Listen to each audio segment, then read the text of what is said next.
kita sudah belajar metode-metode pemisahan, ya. Ada 6, saya ingatkan lagi. Jadi yang pertama, yang prinsipnya berdasarkan ukuran, kemudian berdasarkan massa, yang kedua, kemudian yang ketiga berdasarkan pembentukan masking, ya, pembentukan reaksi kompleks, masking gitu. Kemudian perubahan keadaan kimia, yang keempat, yang kelima perubahan keadaan fisika, boleh dibalik ya urutannya, tidak mesti. Kemudian yang keenam adalah partisi antar fasa. Nah, partisi antar fasa itu bisa pakai ekstraksi, bisa. Kemudian yang kedua tekniknya adalah kromatografi. Jadi kromatografi itu salah satu teknik pemisahan yang berdasarkan partisi antar fasa. Di sini a method of separating and identifying the component of a complex mixture. Sengaja saya ini teksnya dalam bahasa Inggris supaya kalian terlatih untuk membaca teks-teks kimia dalam bahasa Inggris. Jadi suatu metode kromatografi separate itu memisahkan and identifying, untuk mengidentifikasi the component, jadi komponen dari complex mixture, campuran yang kompleks by differential movement, dengan perbedaan pergerakan, melalui through dua fase, sistem dua fase. Tadi kan kita tahu bahwa prinsipnya adalah partisi antar fase. In which, di mana the movement, pergerakan tersebut is effective, dipengaruhi oleh a flow of a liquid or gas. Jadi aliran dari cairan atau gas sebagai, dalam kurung ini, mobile phase, fasa gerak, fasa mobilenya, which percolates, di mana melalui suatu adsorben. Adsorbennya itu adalah stationary phase, itu fasa diam, atau fase liquid yang kedua, fase cairan yang kedua, gitu. Ya, jadi di sini teknik pemisahan molekul. Kenapa molekulnya ini dibesarkan? Jadi bukan pemisahan atom, begitu, tetapi molekul berdasarkan perbedaan pola pergerakan. Jadi secara umum disebutkan pemisahan molekul, pergerakan, pola pergerakan antar fase diam dan fase gerak. Atau kita sebut tadi prinsipnya adalah partisi antar fasa. Nah, dalam teknik laboratorium ini kita akan mempelajari 3 teknik kromatografi yang sederhana. Ya, jadi kromatografi itu perkembangannya luar biasa. Ya, sudah sangat maju saat ini, begitu.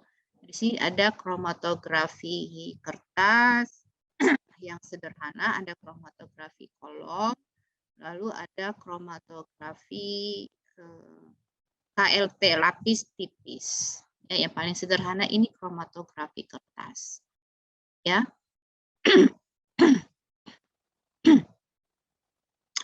Jadi tadi kan partisi antar dua fasa. Ya, jadi ada di sini kalau kromatografi kertas, maka fase geraknya adalah cairan, lalu fase diamnya itu adalah kertasnya atau padatan. Ya. Jadi di sini caranya bagaimana, a form of chromatography in which a sheet of blotting paper, jadi suatu kertas, usually filter paper, yang bisa kita gunakan ya umumnya adalah kertas saring, ya, is substituted for the absorption column, jadi sebagai pengganti kolom absorpsi. Jadi secara sederhana di rumah kita bisa melakukan percobaan tersebut. Ya, jadi bisa pakai kertas tisu dapur. Kalau tisu dapur kan lebih tebal sedikit daripada tisu yang buat tisu tangan misalnya. Nah, nanti caranya seperti ini. Kalian bisa coba sendiri menggunakan kertas tisu atau kertas HVS juga bisa. Tapi penyerapan kertas tisu dapur itu lebih baik ya daripada kertas HVS. Prosesnya seperti ini, sangat sederhana. Kemudian ini caranya. Jadi kita misalnya mengambil mengekstrak satu warna dari bunga-bungaan yang berwarna, ya, misalnya bunga kembang sepatu warna merah, begitu, bunga mawar yang warna merah, kemudian kita ekstrak, kita haluskan, atau misalnya buah naga, itu paling kuat ya warna buah naga itu, warna merah buah naga.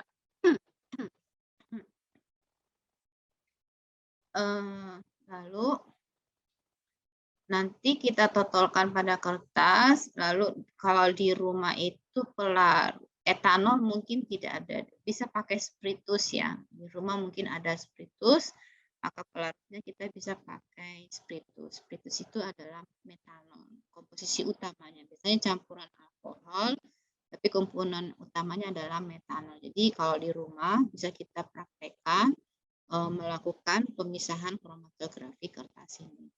Caranya sangat mudah. Jadi caranya seperti ini. Ini caranya lagi.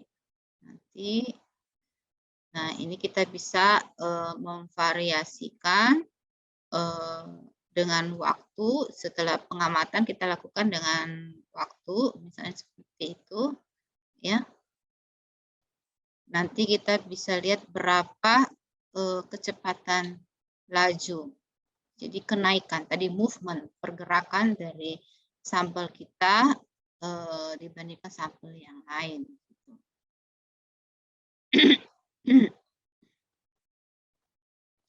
Ini contohnya, ini percobaannya. Nah, kita juga bisa, misalnya ada suatu campuran yang sulit untuk dipisahkan, misalnya begitu, maka kita bisa mengubah konsentrasi dari pelarutnya. Sebagai contoh di sini misalnya digunakan isopropanol. Sudah tahu itu propanol berarti berapa? Ingat kemarin tata nama senyawa organik. Kalau alkana berarti metana, etana, propana. Kalau alkohol maka metanol, etanol, propanol. Kalau iso berarti itu ada satu cabang. Ya, ada rantai cabangnya. Jadi OH-nya posisinya pada C yang kedua. Nah, ini misalnya dilakukan percobaan, ini tadi percobaan dengan konsentrasi yang berbeda, ya. Jadi kalau ini tanpa pelarut masih di dasar, lalu 20 konsentrasi isopropanolnya 20%, ya, yang bisa ikut terelusi, ya, bergerak bersama dengan pelarut. Nanti kan ada gaya kapiler ya, pelarutnya kan di bawah, nanti dia akan bergerak naik terserap ke dalam tisunya itu atau kertasnya. Nah, yang ini yang baru yang pink sama yang biru. Kemudian 50% ada yang merah itu ternyata ada dua, merah dan kuning. Kuningnya ikut. Kemudian 70% itu baru yang ungu ini yang di depan ya. Nah, 100% isopropanol baru semuanya keluar. Ya, jadi kita bisa mengubah-ubah pelarut yang digunakan. Kenapa bisa hal itu terjadi? Karena tergantung dari senyawa kimia yang terdapat di dalam sampel kita. Ya, jadi ada senyawa kimia yang polar, ada senyawa kimia yang non polar. Kalau senyawa kimianya isopropanol itu semi polar. Ya. Jadi kalau senyawa kimianya itu non polar, maka dia belum bisa ya ikut terelusi pada konsentrasi yang ini tinggi, misalnya seperti itu. Oke, ini misalnya yang warna black dye, ya. Jadi ini pemisahan dyes itu adalah pewarna purple dan black and black ini ya. Nah, ini not soluble in low concentration of isopropanol. Jadi yang hitam itu tidak larut pada konsentrasi ini ya, pada konsentrasi yang rendah. Nanti dia baru larut pada konsentrasi isopropanol yang lebih tinggi. Jadi kita bisa melakukan percobaan seperti itu. Kemudian ini yang biru.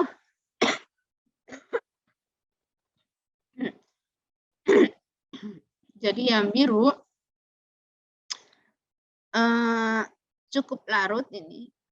Ya, yang biru itu dalam konsentrasi yang rendah dia sudah bisa terelusi ikut larut begitu.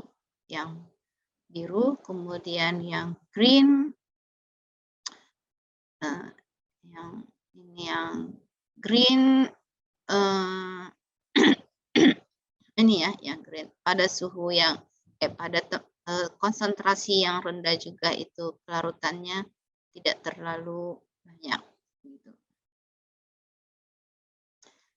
Jadi kita bisa mempelajari kelarutan masing-masing dari pewarna tersebut.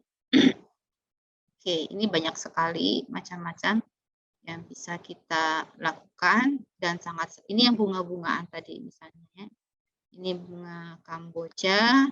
Nanti di rumahnya masing-masing bisa menggunakan bunga-bunga yang lain.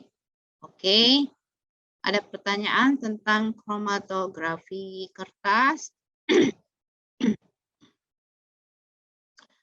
Nah, ini sekarang tugas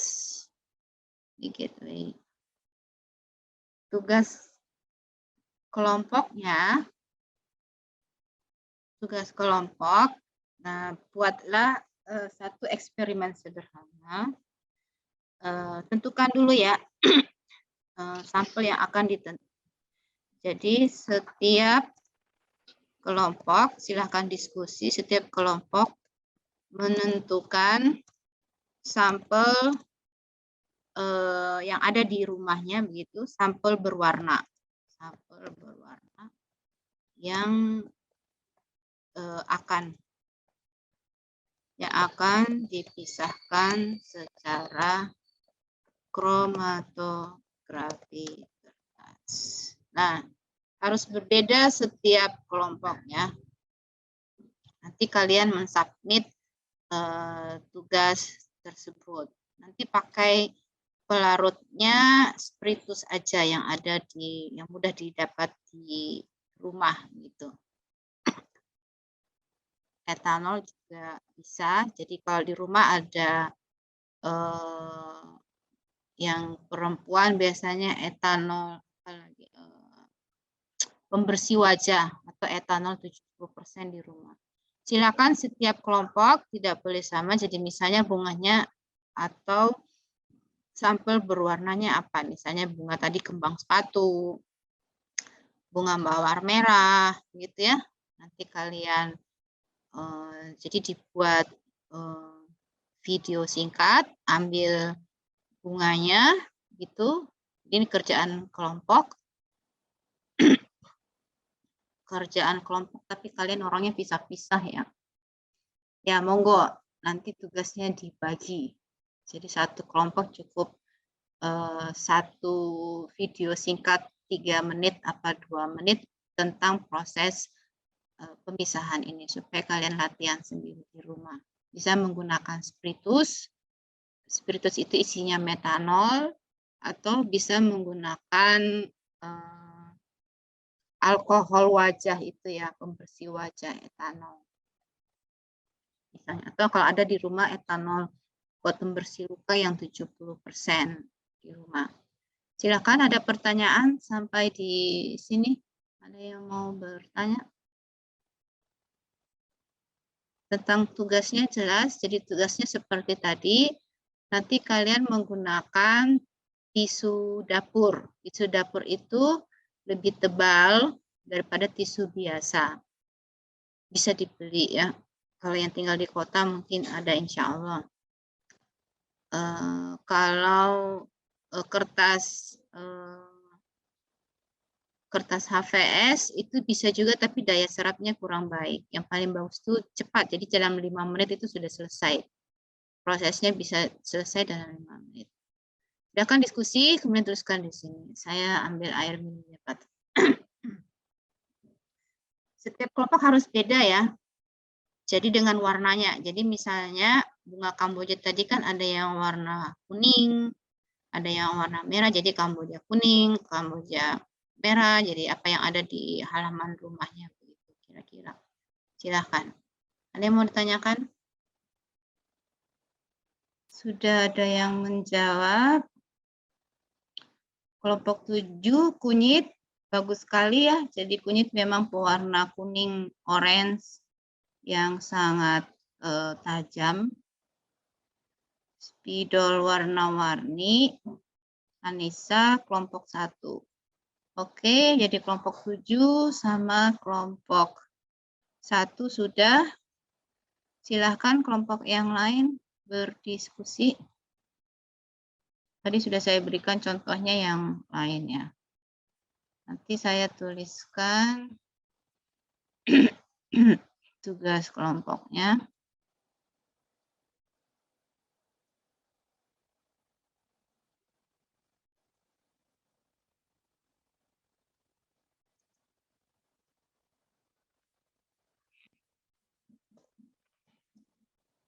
Bu, Ya,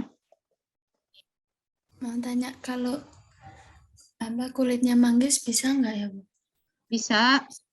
Warnanya Oh, nanti ungu kan ya. Manggis iya. kan lagi banyak sekarang. Makasih, Bu. Pemisahan ya. Jadi tapi kulit manggisnya jangan bagus yang agak basah kali. Kalau yang kering kan sudah susah ininya ya. Lebih bagus kalau yang masih jadi buahnya itu masih agak basah, bukan yang lama gitu. Iya, Bu. Makasih. Warnanya itu lebih tajam. Pemisahan, jadi ini praktekkan pemisahan kromatik kertas di rumah masing-masing. Buat video singkat 2-3 menit. Jadi pertama misalnya preparasi sampelnya ya.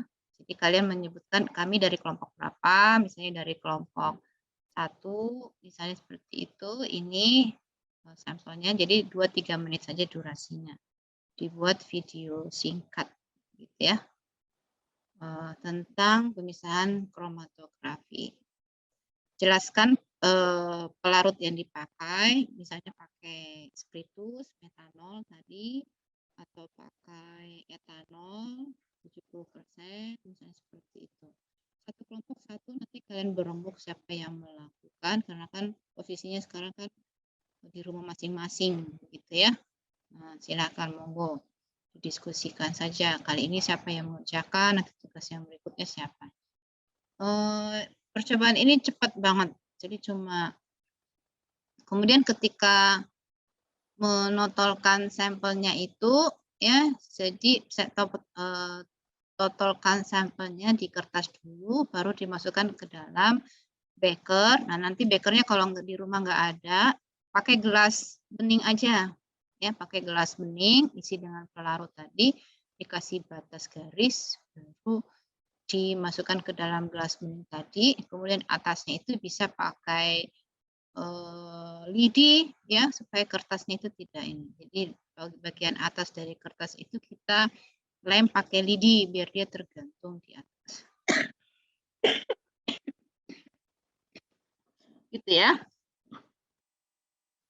Ini tugas kelompok 1 minggu. Saya berikan waktu buat video ini 1 minggu. Nanti kita seleksi video yang terbaik. Yang mana maka satu kelompok itu akan mendapat nilai bonus lagi. Bukan tanggal 8 ya, sorry. 1 minggu itu, nah ini sekarang tanggal 7, tanggal 14, tanggal 13 ya, jam 23. Jadi minggu depan bisa kita cek. Nah, tapi kalian sudah harus beda-beda ya. Jadi sampelnya sesuai di kolom forum tadi. Ini loh. Di kolom forum, kelompok 7 kunyit, kelompok 1 itu spidol, kelompok 3 bunga telang. Kamboja warna apa ini, Ilham? Warna apa kambojamu? Marisa daun pandan, bagus. Aisyah kulit manggis. Oke. Berarti 1, 2, 3, 4, 5 sudah. 6 mana ini kelompok 6? Saya lihat dulu presensinya ya. Ibu, kalau buah naga boleh gak sih, Bu? Boleh, buah naga bagus warna merahnya itu. Dia itu, saya sering makan buah naga, biar tangan kita kalau kita kupas, lidah kita itu jadi merah semua.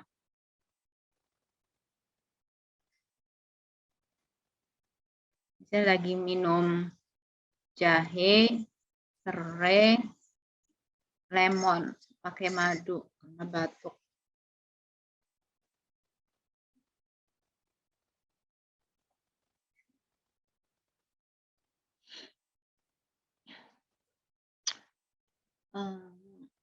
Ini kelas A, presensi kelas A.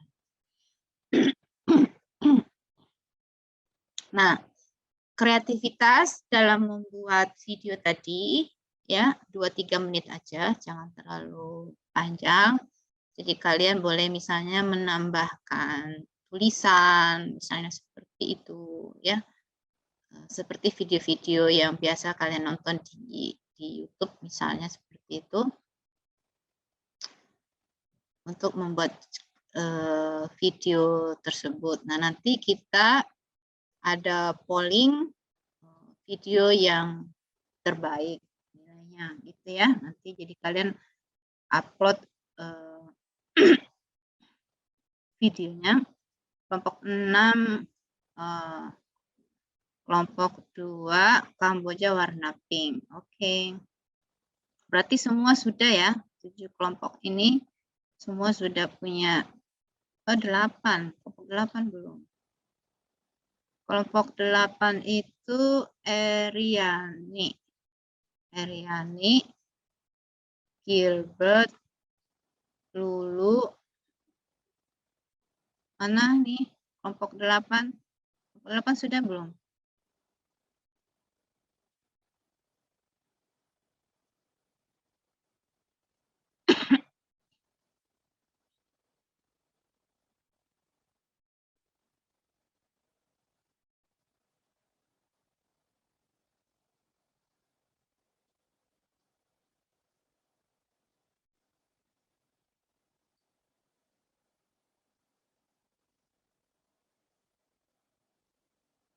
Kelompok 8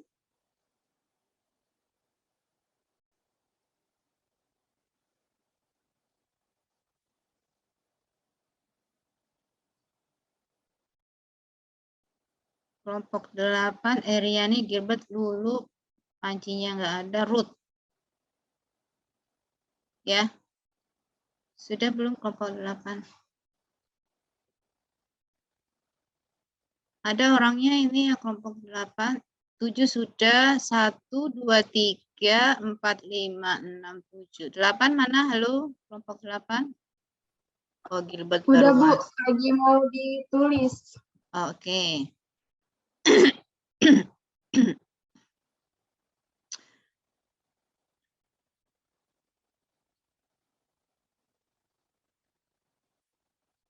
Kalian bisa lihat di YouTube. Ini saya coba carikan dulu di YouTube contohnya.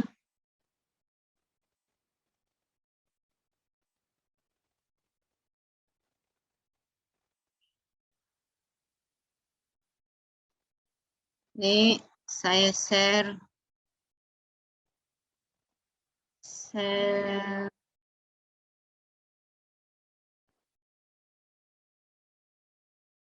ini kelompok ini dibuat seperti ini ya, jadi bisa kalian buat seperti ini, misalnya bisa dilihat videonya, bisa YouTube-nya, ya ini kromatografi.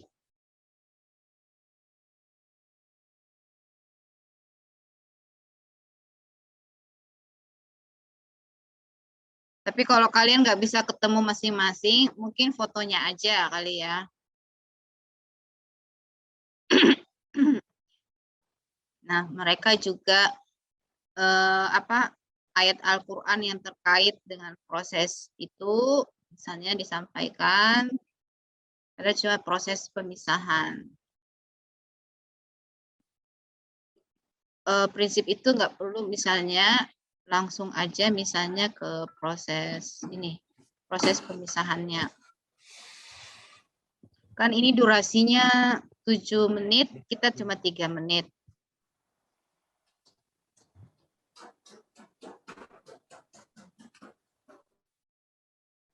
Kalau tidak punya gelas kimia, maka kita bisa pakai gelas di rumah, gelas biasa. Nah, ini dia pelarutnya aseton. Nah, kita bisa yang ada di rumah aja, misalnya pakai etanol tadi. Kita lihat prosesnya. Nah, kita saring, dijepit itu. Ya, pakai lidi, gitu ya. Bisa pakai lidi, bisa dilem, atau bisa pakai penjepit. Kemudian kita totolkan. Kemudian kita masukkan, ya. Jadi ini prosesnya biasanya cuma 5 menit biasanya. Oke, sudah jelas semua? Jadi caranya seperti itu. Jadi kita lihat prosesnya sampai dia naik. Ini dia menggunakan berbagai pelarut yang berbeda. Kita satu aja, jadi cuma perhatian di rumah. Gitu ya. Sudah jelas? Ada yang mau ditanyakan? Jadi dari YouTube, dari ini kita bisa berbagai bisa mendapat inspirasi. Cuma kalau nanti misalnya yang tadi bunga Kamboja, maka perlihatkan kalian memegang bunga Kambojanya, terus proses preparasi, persiapan dari bunga Kambojanya. Itu kan tidak mungkin bunga Kamboja gitu langsung ditotolkan. Jadi kita harus mengulek ya, menghancurkan bunga Kambojanya, terus misalnya menyaring, mengambil zat warnanya. Kalau bisa jangan terlalu banyak airnya, tidak terlalu pengenceran begitu. Ekstraknya kita ambil, sama seperti daun pandan toh. Kalau di rumah kan biasa barangkali kita gunakan daun pandan untuk membuat cendol, pewarna makanan dan sebagainya. Warna hijaunya itu bikin kue serabi pakai daun pandan ya. Jadi kita tumbuk daun pandannya di blender juga bisa, lalu kasih air sedikit, lalu kita ambil sarinya ya, airnya. Airnya jangan terlalu banyak, sedikit aja, yang kan ini cuma 1 totol. Jadi 1 bunga sebenarnya cukup, nggak usah 1 kilo bunganya ya, bunga Kambojanya misalnya gitu. Karena sampelnya kan cuma 1, ditotolkan cuma 1 tetes seperti itu. Oke, tidak ada masalah kan? Ibu mau tanya. Ya. Jadi videonya tuh 1 kelompok 1 apa tetap perorangan gitu, Bu? 1 kelompok 1 aja. Nah, monggo kalian mengaturnya bagaimana gitu. Karena kan beda-beda ya.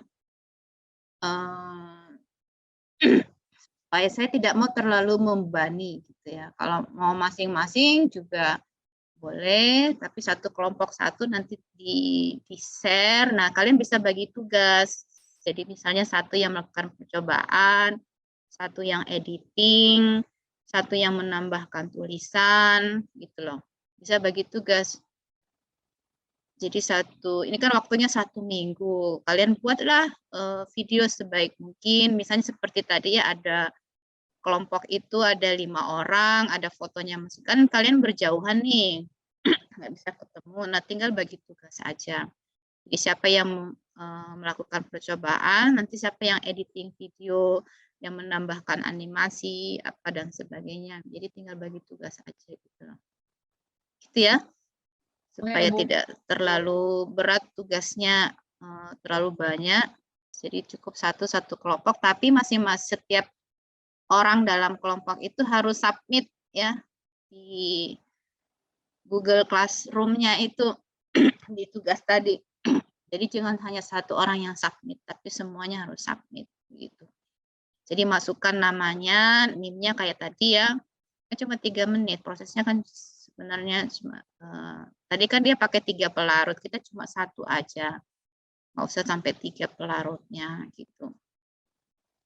Jadi buatlah sebaik mungkin, nanti kita lombakan, nanti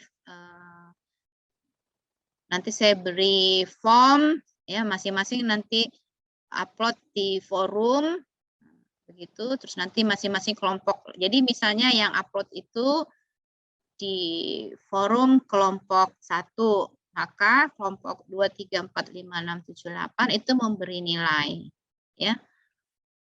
Masing-masing saya juga memberi nilai. Jadi nilainya nanti ada 8 terus dirata-ratakan. Nilainya dari idenya, ide kreatifnya. Jadi kalau tadi kan tidak ada dia persiapan sampelnya, sampai langsung ditotolkan. Nah, kita itu ada persiapan sampel. Persiapan sampel itu maksudnya, jadi misalnya tadi ini bunga kambojanya itu harus diekstrak dulu, ya. Jadi itu divideokan juga. Jadi misalnya tadi yang daun pandan, jadi daun pandannya itu harus ada video proses ekstraksi. Jadi misalnya dipotong-potong, terus di blender, kasih air, disaring, saringnya itu yang baru kita totolkan ke kertas itu. Jadi ada proses ekstraksinya itu. Begitu. Kecuali yang spidol kan nggak ada ya, tinggal dia menotolkan spidolnya aja kan ke dalam kertas ini. Nah, kertasnya. Kalau saya menyarankan boleh pakai HVS, tapi lebih bagus kalau pakai tisu makan, tisu dapur. Lebih tebal tisu, tahu kan tisu dapur ya? Saya punya di sini tisu dapur yang panjang itu. Contohnya.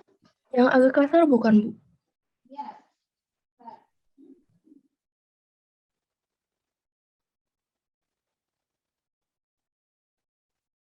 Jadi bisa ini saya ini tisu ke sini ya, tisu dapurnya ya, tisu dapur. Jadi dia lebih tebal. Biasa kalau di dapur saya makanan berminyak saya lapisin pakai ini, serapannya lebih baik. Ini di Superindo, di Alfamart ada dijual.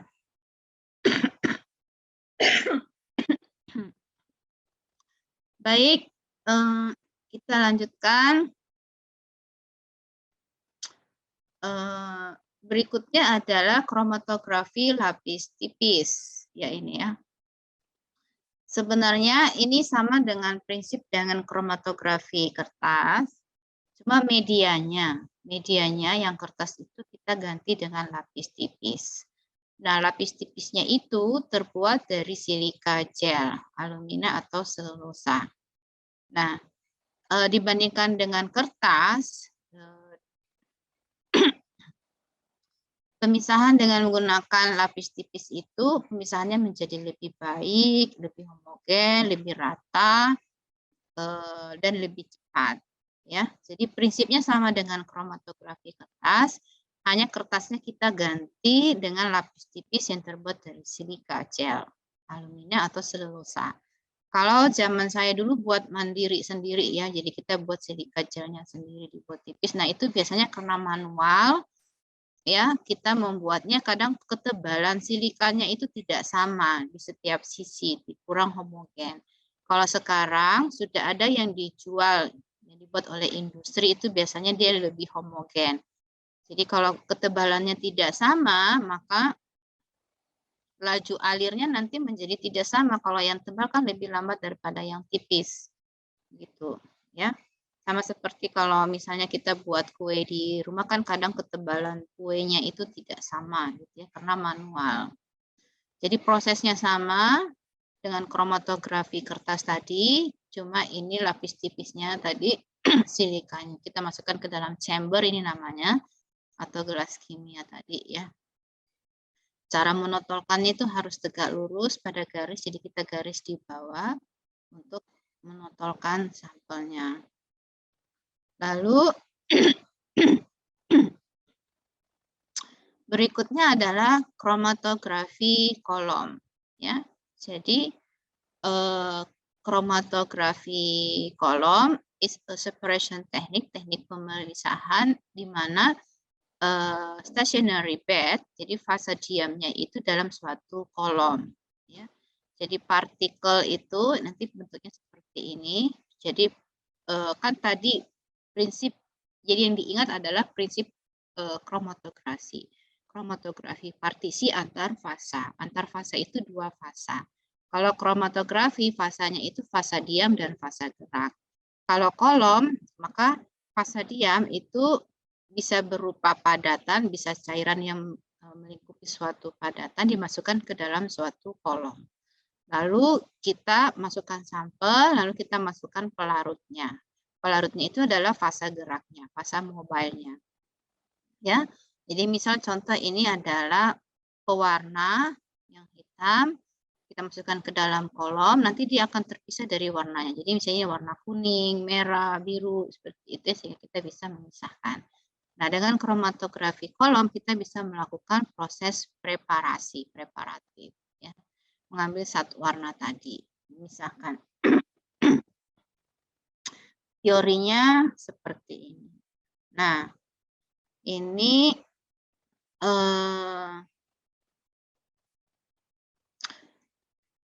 kalau ini kan tadi ilustrasi animasi untuk proses pemisahan kromatografi kolom tadi. Nah, ini adalah contoh di laboratorium. Ya, kita bisa. Jadi ini pelarutnya kita letakkan di sini, lalu ini kolomnya, lalu nanti kita bisa pisahkan di sini. Kalau dia berwarna sangat bagus. Jadi kita kalau misalnya sudah selesai warna kuning, kita tutup kerannya, lalu kita ganti. Jadi fraksi, jadi berbagai fraksi, jadi warna fraksi kuning, fraksi hijau, nanti ada fraksi biru dan seterusnya. Kita bisa tutup dulu keran kolomnya, begitu. Oh, warna kuningnya sudah selesai. Nah, yang sulit itu kalau tidak berwarna. Kita tidak tahu apakah sudah terpisah antara satu senyawa dengan yang lain. Nah, biasanya kalau tidak berwarna, kita bisa menggunakan detektor UV vis. Ya. Nah, seperti ini kolomnya, ini yang saya lakukan. Tapi ini untuk size exclusion chromatography ya. Jadi fasa padatnya ini partikel yang berwarna putih, ini Cepadex saya pakai, ini kolomnya, lalu masukkan sampelnya. Sampelnya itu kebetulan tidak berwarna, ya, tidak ada warnanya. Kemudian kita masukkan pelarutnya. Karena dia tidak berwarna, jadi kita tidak tahu apakah dia sudah terpisah atau belum. Nah, maka untuk memastikan proses pemisahan tersebut, di sini digunakan detektor. Ini detektornya adalah UV vis, ya. Jadi detektor UV untuk mendeteksi adanya senyawa-senyawa tersebut. Nah, kalau senyawa tersebut bisa menyerap sinar UV, maka nanti akan terbentuk puncak, gitu. Ya, karena dia tidak berwarna. Kalau yang berwarna misalnya seperti ini gampang kita pisahkan karena dia berwarna. Tapi kalau tidak berwarna, maka kita harus menggunakan detektor yang bisa mendeteksi senyawa tersebut. Detektor yang digunakan bisa macam-macam, tergantung dari sampelnya. Kalau dia bisa menyerap sinar UV, maka kita bisa menggunakan detektor UV. Kalau yang lain lagi, misalnya dia ada ionik, maka kita bisa menggunakan detektor ionik. Begitu. Ada yang mau ditanyakan sampai di sini? Maaf, saya batuk terus. Sudah jelas?